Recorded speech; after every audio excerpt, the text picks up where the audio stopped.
ఈ లోకానికి వచ్చిన నీవు మరొక లోకానికి వెళ్ళిపోవాలి. వెళ్ళిపోయే ముందు దేవుని కొరకు ఏం చేశావు? నీవు చదువుకున్నావు, నువ్వు ఉద్యోగం సంపాదించుకున్నావు, నువ్వు పెళ్లి చేసుకున్నావు, నువ్వు పిల్లల్ని కన్నావు, నువ్వు ఆ పిల్లల్ని పెద్ద చేశావు, నువ్వు ముసలైపోయావు, నువ్వు చనిపోయావు. మరణించినంత వరకు వాళ్ళ కోసం ఆలోచించావు. నీ గురించి నువ్వు ఆలోచించేవే తప్ప తిరిగి రాని మార్గములో నేను వెళ్ళిపోతాను. వచ్చిన వ్యక్తి వచ్చిన మార్గములో మళ్ళీ రాడన్నమాట. పుట్టినవాడు చచ్చి మళ్ళీ పుట్టడన్నమాట. చనిపోయిన తర్వాత మరొక మార్గములో వెళ్ళిపోతారన్నమాట. ఎక్కడికి?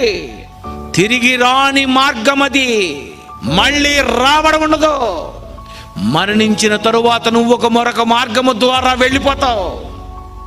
ఆ వెళ్ళిపోయే లోపు ఈ భూమి మీద స్వర్గానికి వెళ్ళడానికి ఎవరు మార్గము నువ్వు తెలుసుకోవాలి.